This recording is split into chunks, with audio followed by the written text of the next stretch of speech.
저는 오늘 하나님께서 세우시는 자 애굽 왕 바로 왕에 대해서 함께 은혜를 나누기를 원합니다. 성경을 읽다 보면 이 선한 사람들이 있지요. 또 거기에 악한 사람들도 있습니다. 왜 항상 악한 사람들은 이 하나님을 믿는 사람들을 핍박할까? 그들의 행위가 정당하지 못하고 공의롭지 못한데 왜 그렇게 잘 되고 잘 살고 또 오랫동안 살면서 아무런 일, 불의한 일 당하지 않고 행복하게 잘 사는 것일까? 이런 생각이 들 때가 많습니다. 그런데 우리가 성경을 잘 읽어보면 이 악인들도 선인들도 또 일반 사람들도 또 하나님을 믿는 그런 사람들도 각자의 주어진 삶을 하나님께서 살도록 하게 하셨다라는 겁니다. 더 중요한 사실은 법 없이도 살 수 있을 것 같은 그런 일반 사람들, 하나님께서 그런 사람들도 존재하시는데 왜 그렇게 착한 사람들은 구원받지 못하는 것일까? 여러분 이런 생각 해보셨죠? 너무 사는 게 바빠가지고 생각 안 해봤습니다. 나밖에 모릅니다. 이렇게 생각하시는 분들도 더 많은 것 같아요. 그치요? 나 살기도 바빠 죽겠는데 뭐 악한 사람은 뭐고 선한 사람은 뭐고 뭐 관심 없어. 이렇게 생각하시는 분들이 있어요. 그런데 하나님께서는 오히려 악한 사람들도 또 법 없이 사는 착한 사람들도 존재하게 하시는 이유는 뭐냐? 그것은 바로 구원받은 우리 성도들을 지키기 위하여 하나님께서 그들을 존재케 하셨다라는 겁니다. 누구를 위해서? 구원받은 성도들을 위해서 하나님께서 그들을 지키고 보호하시기 위하여 일반 사람들도 법 없게 사는 사람, 착한 사람들도 하나님이 세우셨다는 거예요. 그러기에 우리는 악인들도 선인들이 하는 일도 구원받은 성도들이 이 세상에서 일하시는 하나님의 섭리를 우리가 이해하게 되면 우리에게 다가오는 불의한 일, 또 악한 사람들이 잘되고 형통하고 이런 일들에 대해서 여러분 오해하지 않고 이해할 수 있는 그런 경건한 신앙이 될 줄로 믿습니다. 오늘 이 본문의 주인공은 바로 애굽 왕 바로입니다. 애굽 왕 바로의 이름은 실제로 애굽 왕 바로가 아니라 실제의 이름은 제 18왕조 이 아멘호뎁 2세라고 하는 사람이라는 거예요. 아멘호뎁 2세. 그 애굽의 왕조가 21왕조가 있더라고요. 21왕조. 그러니까 그 왕조의 이 기록을 보니까 18대 왕조의 아멘호뎁 2세가 바로 18대 왕조의 실제 이름이라고 합니다. 주전 1450년부터 주전 1425년에 실존했던 왕 아멘호뎁 2세. 이 사람이 히브리 백성, 이스라엘 백성들을 호되게 핍박했던 실제의 왕이었다는 거예요. 모세의 어머니 바로 공주는 주전 1504년부터 1450년 이 합세투스라고 하는 왕의 딸이었습니다. 모세가 바로의 공주에 의해서 양육됐던 때가 바로 이 바로 공주. 이 바로 공주의 실제 이름은 나오지 않아요. 바로의 공주는 실제 자식이 없었다고 합니다. 투투모세 3세를 양 아들로 삼아서 애굽에 통치하게 한 이후에 이 투투모세 3세가 끝난 이후에 아멘호뎁 2세가 왕조를 잡게 되면서 본격적으로 애굽 안에 있는 이 이스라엘 히브리 백성들을 노예로 삼았다라는 거예요. 여기까지만 하겠습니다. 뭐 이름도 복잡하고 뭐 관심도 없는데 우리가 알아서 뭐 할까 이런 생각, 그런 눈빛인 것 같아요. 그죠? 그래요. 자, 오늘 본문에 기록된 이 출애굽기 9장 16절은 이미 10가지의 재앙 중에 중간 단계에 임하는 그런 시점에서 하나님께서 이 바로 왕 아멘포텝 2세에게 주신 말씀이었다라는 겁니다. 주신 말씀. 하나님께서는 악인들을 통해서 일하시기도 하고 하나님의 뜻과 영광을 드러내시는 분이라는 거예요. 그러게 우리는 성경을 통해서 우리가 하나님의 보호하심에 있다는 그런 믿음의 확신을 갖는 것.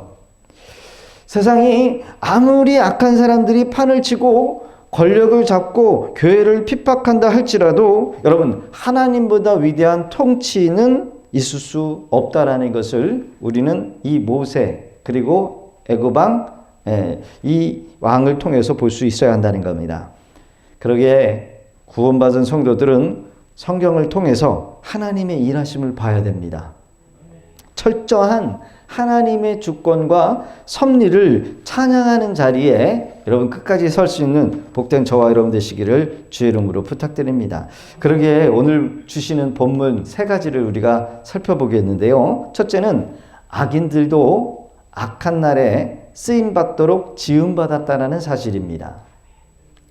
잠언서 16장 14절에 여호와께서 온갖 것을 그 쓰임에 적당하게 지으셨나니 악인도 악한 날에 적당하게 하셨느니라.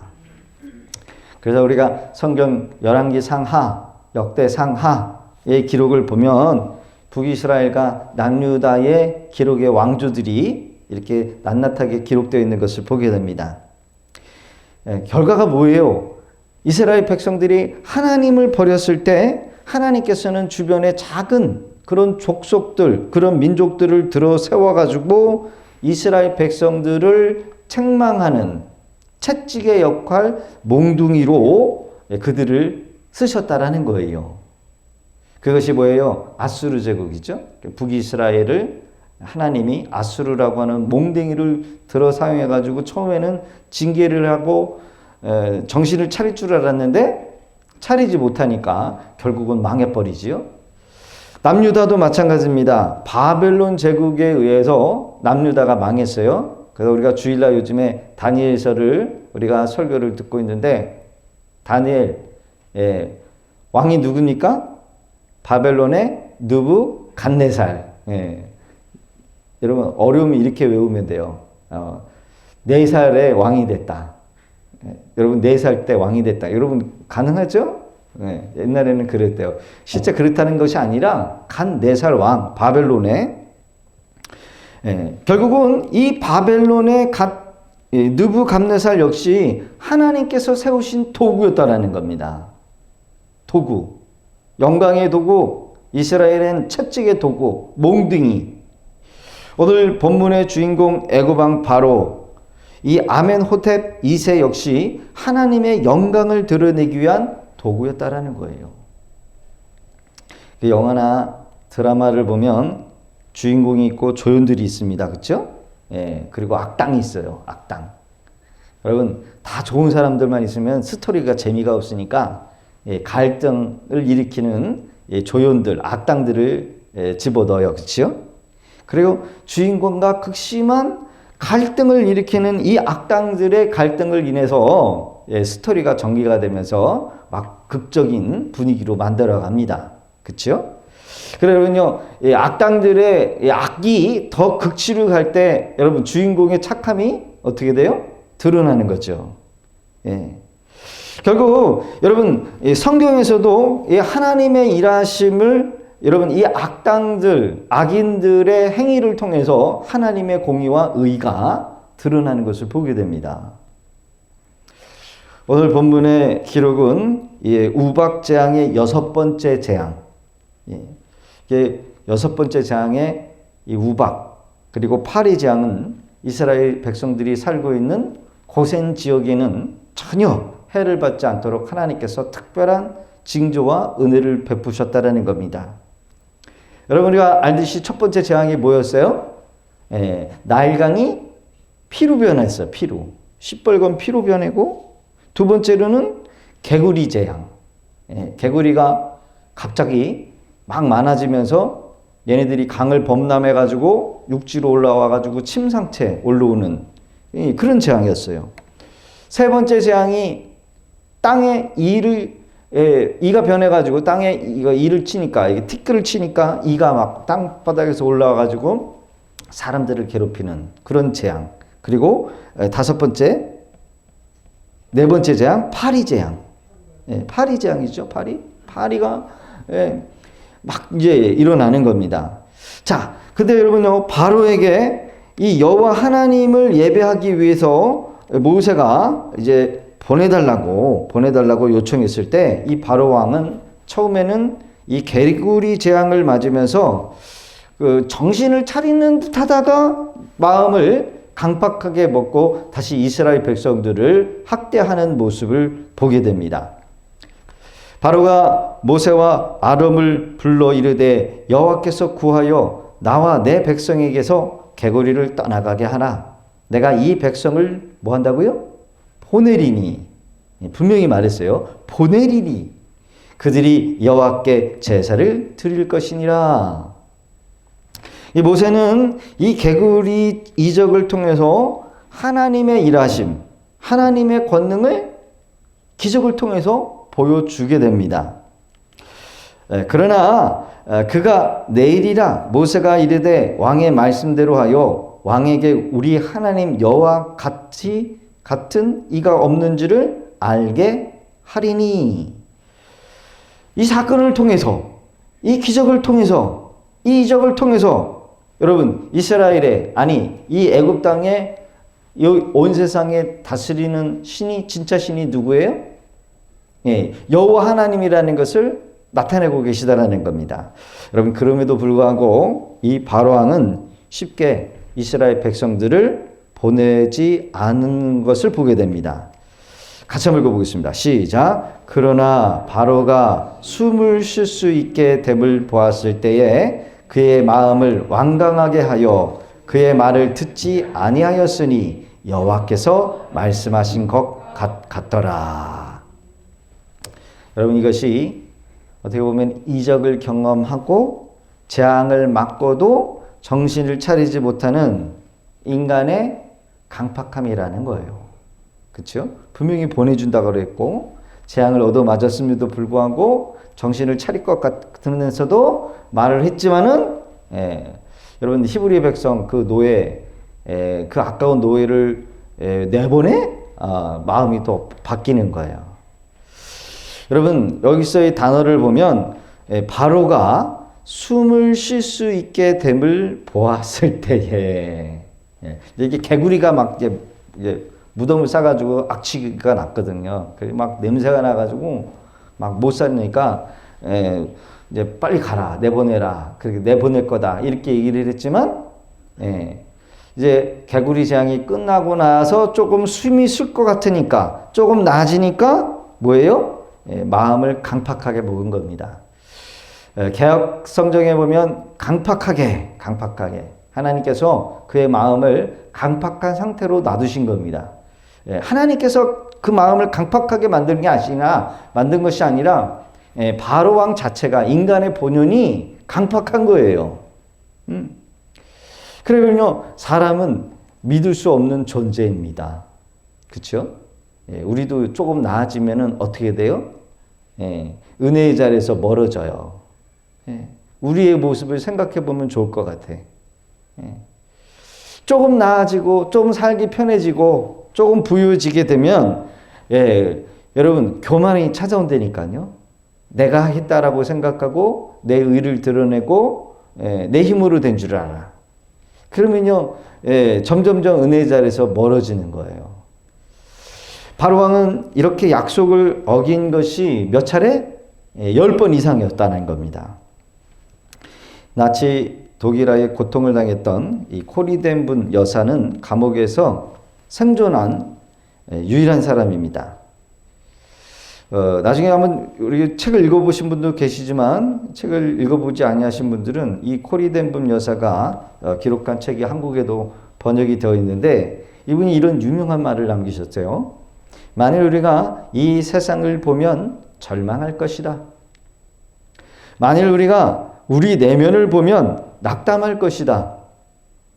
그렇지만 그리스도를 보면 우리는 안식할 것이다. 공감이 되시나요? 저는 두 번째, 내면, 우리 내면을 보면 낙담할 것이다. 저는 지나온 하루를 살아도 뭐예요? 만족함이 없어요, 저는. 좀 더 잘할 걸, 좀 더 값진 하루를 살았으면 좋을 것 같은, 그러면서 자꾸 낙심이 찾아와요. 설교를 하고 나서 여러분 제일 제가 날씨 뜨거운 거 모르시지요? 더 잘했어야 되는데, 더 잘 준비했었어야 되는데, 그런 마음으로 항상 그래요. 내가 꼭 주일날 설교가 끝나고 나면 월요일날 꼭 본문을 잡아서 설교 준비하리라. 그게 벌써 10년째. 그게 벌써 10년째. 지금도 그렇게 못하고 있어요. 꼭 토요일만 되면은, 뭐 이렇게 분주한지 밤늦게까지 그냥 붙들고 고민하고 씨름하고 그 다음날 아침까지 막, 번민에 빠지고 또 설교가 끝나고 나면, 내가 또 그렇게 하요. 그게 10년째라니까요. 뭐 하나 봐도 만족함이 없어요. 그렇죠? 우리 내면을 바라다 보면 낙담해. 그렇죠? 더 잘할 걸. 아마 이번에 대학 입학을 한 우리 학생들이 있다라고 한다면, 또 성적을 이렇게 받아본 친구들이 있다라고 한다면 그럴 거예요. 내가 더 잘할 걸. 근데 막상 됩니까? 안 됩니까? 안 돼요. 낙담이 돼요. 내가 좀 더 잘 살아볼 걸. 안 된다라는 거예요. 그러나 여러분요, 이 어려운 상황과 환경 속에서 누구를 보면 그리스도를 봐야 한다는 거예요. 우리가 살고 있는 이 세상 수시로 환경이 바뀌어요. 사람이 보여요. 사건이 보이고 나의 연약함만 보인다라는 겁니다. 어려운 문제만 보이면 원망할 상황, 절망할 상황밖에 나오지 않는다라는 거죠. 세상 돌아가는 소리를 듣다 보면 절대로 소망이 안 생깁니다. 맞지요? 뉴스 보면은요, 좋은 소리는 안 나와요. 다 이상한 부정적인 이야기들이에요. 부정적인 이야기. 인터넷을 보면 요즘에 또 왜 이렇게 교회를 비방하는 그런 또 목사님들이 많은지, 거짓 목사를 조심해라. 그래가지고 유명한 목사님들 이름만 대면은 다 아는 목사님들을 막 이렇게 비방을 하는데 또 안 들을 수도 없어. 또 뭔가 가지고 들여다보면 다 절망해, 절망. 뭐 자유주의에 빠졌다 그러고, 뭐 동성연애에 뭐 찬성하는 그런 유명한 목사님도 계시질 않나. 뭐 이런 것 들으면 자꾸 절망이 찾아오고 한국교회의 미래가 안 보여요. 여러분, 그래서요, 우리는 잘 들어야 되고 잘 봐야 되고 잘 선택해서 들어야 됩니다. 인터넷에서도 흘러오는 목사님들 이야기 들어다 보면은 여러분, 건강하지 못한 것들이 너무나 많고 있는데 우리 성도님들이 그것도 분별 없이 보면은요, 마음에 절망이 찾아온다는 거예요. 잘못된 부정적인 가치관이 형성되고요, 부정적인 언어를 사용하게 되고요, 하나님을 향한 신뢰를 잃어버릴 수밖에 없는 지금 여러분 이런 홍수 속에 우리가 살아가고 있다는 겁니다. 그래요, 여러분요, 세상만을 바라보면 하나님이 보이지 않습니다. 그래서 우리는 은혜 자리에 부지런히 나와서 여러분 은혜로 채워야 될 줄로 믿습니다. 믿음의 말씀을 들어야 됩니다. 닫혀있는 영안이 열려질 때 하나님의 일하심을 보는 것이지 세상 돌아가는 이야기 자꾸 듣다 보면은요, 우리의 믿음을 까먹어버리고 하나님은 도대체 어디 계시는 걸까? 여러분, 이렇게 회의감이 든다는 겁니다. 사랑하는 성도 여러분, 하나님은 지금도 우리를 통하여 일하고 계시는 줄로 믿습니다. 불신앙의 눈으로 여러분 코로나 사건을 보면은 하나님이 안 보이는 게 당연해요. 그렇죠? 불신앙의 눈으로 보면 사람들이 이렇게 많이 죽어가고 있는데 하나님은 도대체 어디서 뭘 하고 계시는 걸까? 교회들이 지금 이렇게 핍박을 받고 있는데 도무지 하나님은 어디서 뭘 하고 계시는 걸까? 지금 내가 이렇게 감당할 수 없는 문제 가운데 있는데 하나님은 왜 나를 안 도와주시는 걸까? 지금 내가 얼마나 힘든 과정이 있는데 왜 하나님은 이 문제를 안 풀어주시는 걸까? 그렇죠? 여러분 불신앙의 눈으로 보면 안 보여요.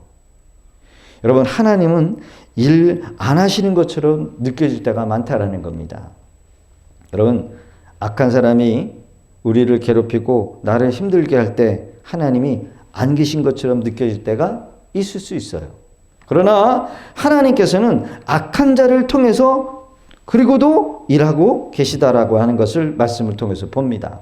같이 읽어볼까요? 시작. 여호와께서 온갖 것을 그 쓰임에 적당하게 지으셨는 악인도 악한 날에 적당하게 하셨느니라. 온갖 것을 그 쓰임에 적당하게 하셨다. 여기에는 착한 사람도 포함될 수 있고 나쁜 사람도 포함될 수도 있고 믿음의 사람들을 통해서도 일하시는 하나님. 그러게 하나님은 다 필요하기 때문에 적당하게 세워놓으셨다라는 거예요. 우리의 믿음의 눈으로 바라보면 모든 것이 결국 나를 위한 것이다. 믿음의 사람들을 위한 것이다 라는 것을 깨닫게 된다니까요. 그러게 성경은 이렇게 권면합니다. 시작. 너는 악인의 형통함을 부러워하지 말며 그와 함께 있으려고도 하지 말지어다. 여러분 악인의 형통이 부러울 때가 있어요. 그렇죠? 예, 저렇게 악한 짓을 하는데도 잘 나가. 잘 돼. 예. 건강하게 살고 더 좋은 집에 살고 떵떵거리며 살고 우리를 무시하면서 살고 그렇죠? 적당히 불법을 하면서도 사기치면서도 하나님 없이 사는데 더 잘 돼. 더 잘 돼.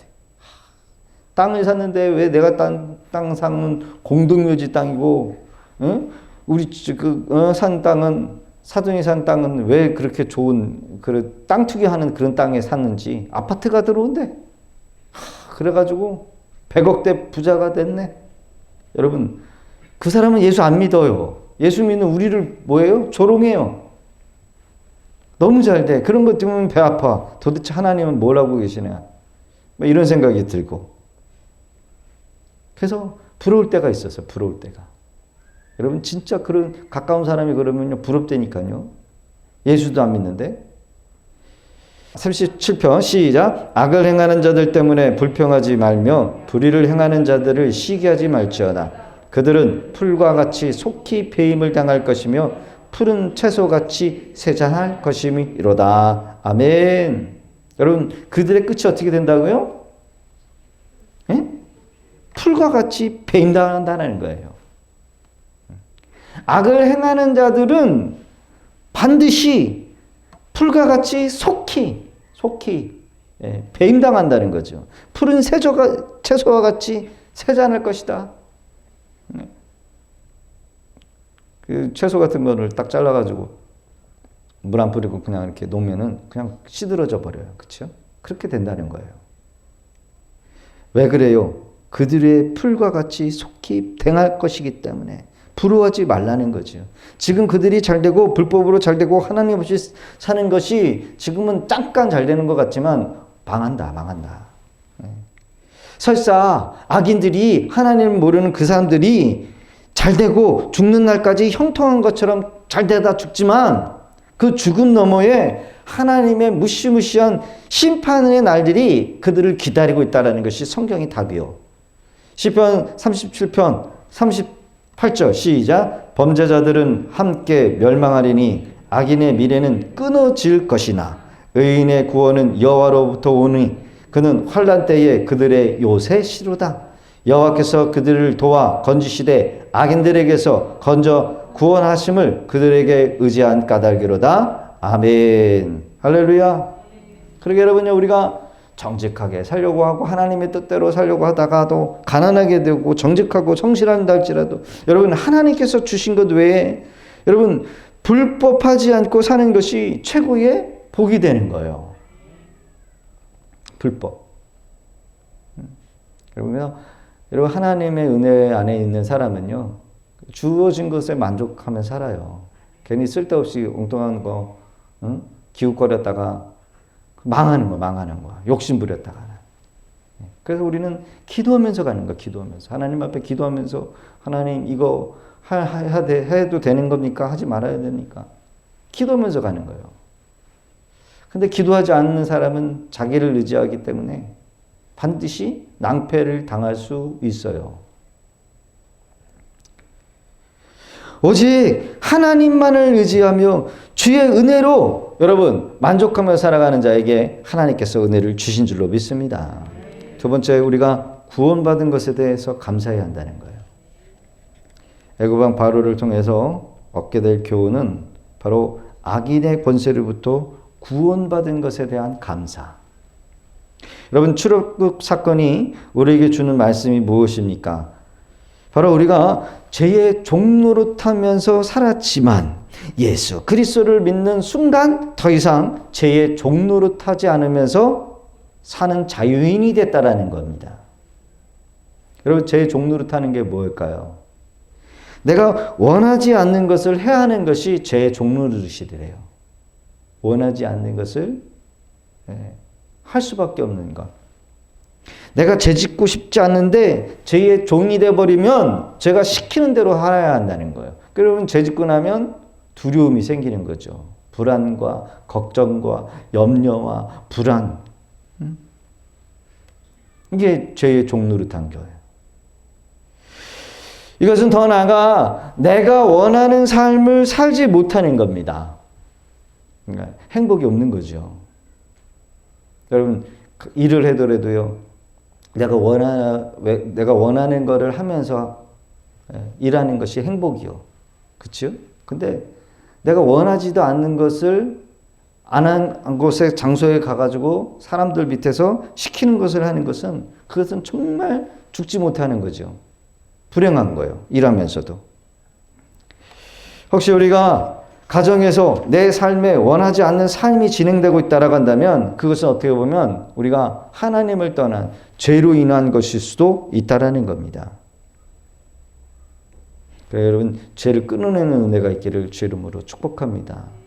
지금도 이 북한 땅에는 어린 자녀들이 엄마 아빠를 고발하는 그런 일들이 자영되어지고 있다는데 여러분 엄마 아빠가 당에 충성을 다하는 그런 말을 하지 못하거나 의심하는 말을 하면은요 자녀들이 그것을 고발해도 여러분 되는 그런 세상이래요. 얼마나 비참한지. 그 어떤 가족이 너무 먹고 살기가 힘드니까 이 정치 수용소에서 탈출을 하자고 그렇게 엄마 아빠가 아들에게 말을 했는데 그 아들이 그 어린 아들이 고발을 해버린 거예요. 그래서 이 자식이 보는 앞에서 총살을 당하게 되는데 나중에 이제 이 아들이 탈출하게 되거든요. 근데 그 당시에 그게 부끄러운 일인지를 몰랐다는 거예요. 눈앞에서 부모가 죽어가고 있는데 총살을 당하고 있는데 여러분 죄의 종이 되면 죄가 죄인지 모르고 부끄러운 것인지 모르면서 산다는 거죠. 그러니까 죄가 시키는 대로 살아가는 거예요. 애굽의 바로 이스라엘 백성들을 사로잡아 가지고 결국 자신이 원하는 것을 시키는데 여러분 자유가 없어요. 자유가 없어요. 꿈이 없어요. 남자아이가 태어나면 나일강에다가 갖다 버려야만 합니다. 미래가 보장되지 못해요. 여러분 우리가 신앙생활을 하면서 꿈이 없고 미래가 없고 희망이 없다. 여러분 우리가 곰곰이 생각해 봐야 합니다. 우리의 자녀들이 죄의 종이 되면은요 미래에 대한 꿈이 없어요. 꿈을 이루지도 못해요. 방황합니다. 시간을 낭비해요. 산만해요. 죄의 종이 되고 있다는 거예요. 그러니까 여러분요, 하나님께서 우리에게 주신 존귀한 계획과 가치가 있는데 이 죄 때문에 별 볼 일 없는 삶을 살 수밖에 없는 인생이 된다는 겁니다. 그리고 죄의 종이 되면요, 시간을 낭비하고요, 인생을 낭비하는 삶이 돼요. 그래서 여러분요, 죄에서 구원받으면 하나님을 섬기는 자가 되지요. 말씀이 들려오고 은혜를 깨닫게 되고 꿈을 꾸게 되고 하나님께서 우리에게 주신 비전을 이루는 자가 됩니다. 그러니까 결국은 인간답게 사는 겁니다.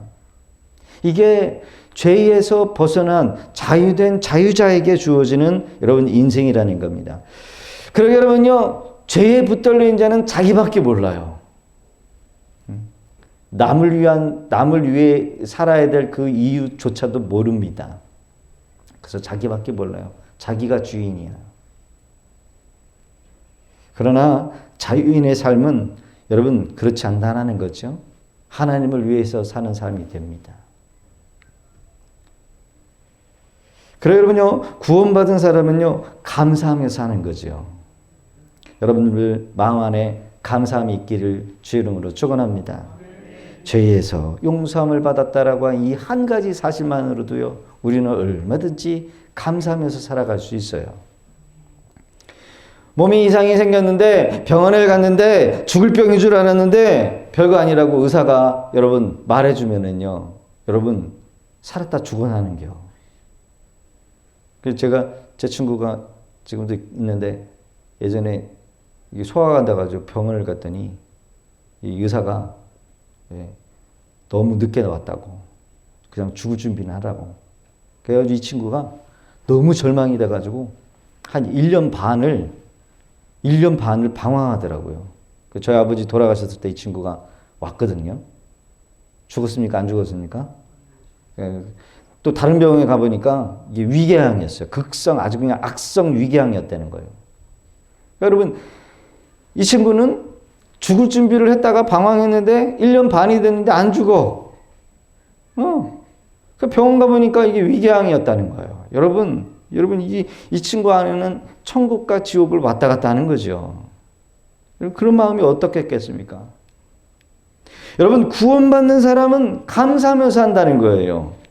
애굽의 종되었던 이스라엘 백성들 하나님께서 모세를 통해서 건져내십니다. 그러나 여러분요, 쉽게 건져낸 것이 아니었어요. 여러분, 바로의 마음이 얼마나 강팍했는지 이 기가 막힌 사건을 통해서 여러분 이스라엘 백성들을 건져내셨어요. 여러분, 우리가 다른 사람에게 복음을 전할 때 여러분 쉽게 되지 않습니다. 그 뒤에 역사는 어둠의 권세들이 강하게 역사하기 때문에, 그죠? 마치 바로 왕이 보내주겠다고 해놓고 얻어 터지고, 그래 보내줄게, 그리고 요 안에서만 예배드려라, 그리고 가지 마라 이렇게 하고 또 얻어 터지고, 또 그게도 여러분 그것도 10번이나 보내줄 것 같은데 안 보내주고, 마지막 여러분 10번째 재앙을 맞이하면서 보내주긴 하는데 전차를 부대를 끌고 와가지고 홍해 앞 바다에서 다 죽어지는 것을 보게 되지 않습니까? 여러분, 이것이 여러분 어둠의 권세의 강한 역사라는 겁니다. 그러니까 여러분요, 그럼에도 불구하고 우리가 끝까지 포기하지 않고 기도하고 복음을 전할 때 결국은 여러분 하나님께서 승리케 하신다는 거예요. 결국 우리는 이 사건을 통해서 우리의 본분을 깨닫는 게 중요해요. 하나님 앞에 감사하면서 영원롭게 사는 삶을 사는 것이 중요하다는 겁니다. 같이 읽어보겠습니다. 시작. 여호와께서 모세에게 이르시기를 바로가 너희 말을 듣지 아니하리라. 그러므로 내가 애굽 땅에서 나의 기적을 더하리라 하셨고, 모세와 아론이 이 모든 기적을 바로 앞에서 행하였으나 여호와께서 바로의 마음을 완악하게 하셨으므로 그가 이스라엘 자손을 그 나라에서 보내지 아니하였더라. 바로 왕의 마음을 강팍하게 하신 이유는 이 사건을 통해서 하나님의 일하심을 볼 수 있게 모세에게 보여주신 거예요. 여러분, 답을 알고 답안지를 작성하는 게 쉽습니까? 답을 모르는 상태에서 답안지를 작성하는 게 쉽습니까? 네? 아는 게.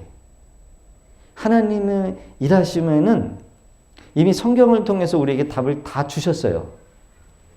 믿으십니까? 성경만 우리가 읽어도 하나님이 어떻게 일을 하시고 일을 펼쳐나가실지를 알게 됩니다. 우리가 깨어서 기도하면 여러분 우리에게 당면한 문제, 해결할 수 없는 것 같은 그 문제를 하나님께서 말씀으로 풀어주신다니까요. 이미 성경 66권에 답이 있다는 거예요. 성경에 기록된 사건을 통해서 하나님께서 어떻게 일하시는지를 우리가 봐야 되는데, 분명한 사실은 구원은 우리에게 있는 것이 아니라 하나님께서 하시는 일이라는 거예요. 뭐라 그럽니까? 모세에게 바로가 너희 말을 듣지 아니할 거를 각오하고 가. 절대로 쉽게 안 보내줄 거야. 끝까지 안 보내줄 거야. 내가 더 많은 기적을 더해줄 거야. 모세는 알고 갔어요. 근데 처음에는 몰랐어요. 그래가지고 모세도 막 당황했어요. 네? 가서 보내달라고 했으니까 이 바로가 이것들이 정신 나갔네. 시간이 남으니까 쓸데없는 생각을 하네. 이제 너희들이 애굽 사람 감독들이 벽지까지 공급을 했는데 이제는 10개 만들 시간에 벽지까지 너희들이 구해가지고 10개 채워. 안 그래? 못하면 이제 얻어 터질 줄 알아. 매를 맞게 될 거야. 이제 그렇게 된 거예요. 그거 터지고 나니까 어떻게 됐어요? 모세를 향해서 원망했다라는 거예요. 근데 모세가 하나님 앞에 항변했단 말이죠. 그러나 하나님은 여러분 하나님의 일하심에 대해서 자신의 일하심에 대해서 모세에게 알게 하게 하셨다라는 겁니다. 하나님께서는 큰 일을 하실 때 반드시 우리에게 말씀하셔요. 알게 해 주신다라는 겁니다. 바로가 너희 말 듣지 않을게.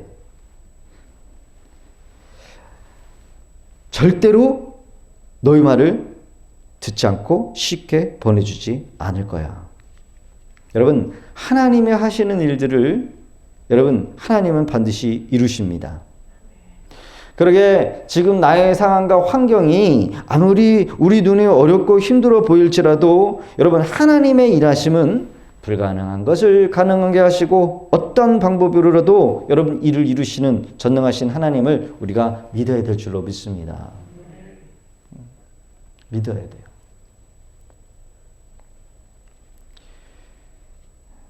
우리 예수님이 이 땅에 우리를 구원하시기 오셨을 때는 처녀의 몸으로 오셨어요. 처녀의 몸으로 오신 게 아니라 처녀의 몸으로 오셨어요. 화려한 왕궁의 귀족에 있는 그런 귀족으로 오신 것이 아니라 약속대로 유다 지파의 요셉의 아들로 오셨어요. 놓을 곳이 없어서 짐승들이 머무는 마국간에 태어나야만 하셨습니다. 그래서 예수님께서 십자가를 지실 때에도 말도 되지 않는 일들이 있었죠. 제자 중에 가룟 유다가 예수님을 팔아버렸어요. 어쩌보면 이 가룟 유다 하나님께서 세우신 불의한 도구예요. 그치요? 예수님께서 빌라도 재판을 받으실 때에도 살인자 바나바를 놓아줄까 예수를 놓아줄까 여러분 회중이 살인자 바나바를 여러분 예수님 대신해서 내줬어요. 그래서 예수님은 십자가에 못 박혔어요. 여러분 세상 돌아가는 게 우리의 이성으로 이치로 여러분 맞게 돌아갑니까? 어떻게 보면 빌라도 역시 하나님이 쓰시는 여러분 도구였어요. 살인자 바나바도 여러분 하나님이 쓰시는 악한 도구였어요. 하나님의 도구를 통해서 하나님께서는 말도 되지 아니하는 것 같은 이 구원의 사역을 도구로서 사용하시는 것을 보게 됩니다. 불의한 사람들을 통해서 얼마든지 우리를 구원의 길로 인도하시기도 하여 그 사람들을 통해서 우리를 더 믿음을 여러분 성장시키기 위해서 하나님이 불의한 도구를 사용하실 수 있다라는 겁니다. 나를 구원하기 위한 구원 계획으로 인도하실 수 있다라는 거. 그러게 우리는 성경의 말씀을 통해서 항상 하나님의 뜻이 어떻게 이루어 가야 되는지를 볼 수 있는 은혜가 있기를 주 이름으로 부탁드립니다. 여러분 알고 가면 쉬운 거예요. 알고 가면. 모르면 답답하고 왜 이런 문제가 생겼고 왜 저렇게 악한 자를 통해서 나를 붙여서 나를 괴롭히시는가. 그러나 이 어려움을 통해서 하나님을 가까이 하고 하나님을 의지할 때 여러분 그것이 여러분 우리에게 복이 되는 것입니다. 때로는 가난이 우리에게 복이 되고요. 때로는 속썩이는 자녀가 나에게 복이 되는 거예요. 때로는 나를 이해해 주지 못하는 그 남편 통해서 하나님께서 은혜의 자리에 나오도록 인도하시는 거, 그게 어떻게 보면 여러분 그게 복이 될 수 있다라는 겁니다. 우리의 생각, 우리의 계획, 우리의 논리, 우리의 이성이 맞지 아니할지라도 하나님은 당신의 방법대로 구원의 길을 인도하고 계시고 계획하고 계시는 줄로 믿습니다. 그래 여러분요, 다 머리 좋은 척 하지 마시고요. 머리 굴리려고 하지 마시고요. 내 논리에 안 맞아서, 내 이치에 안 맞아서 이런 소리로 여러분요, 하나님 앞에 항변하면서 여러분 불순종으로 나갈 것이 아니라, 여러분 우리가 이해가 되지 아니할지라도 하나님께서 뭔가 뜻이 있겠지라고 하는 여러분 말씀에 순종할 때에 나를 통하여 구원의 역사를 이루시는 줄로 믿습니다. 하나님께서는 모든 것을 합력하여 선을 이루시는 분이시기 때문에 어느 때, 어느 방법, 누구를 통해서 일을 이루어 가실지 몰라요. 어떻게 보면 매일매일 드리는 예배라고 우리가 이 예배를 그냥 소홀히 여기면서 예배 드릴지 모르겠지만 언제 우리에게 은혜가 임할지 모릅니다. 그러기에 성실히 여러분들의 맡은 자리에서 하나님께 충성을 다하다 보면 하나님께서는 우리를 선한 도구로 우리를 사용하실 것입니다. 그 믿음의 주인공들이 저와 여러분 되시기를 주의 이름으로 축복합니다. 성경에는 악한 사람도 일반 사람도 구원받은 사람도 있지만 하나님이 쓰시는데 여러분 악한 데 쓰임받는 것이 아니라 여러분 선한 도구로 영광을 드러낼 수 있는 그런 우리 성도들 다 되실 수 있기를 주의 이름으로 축복합니다.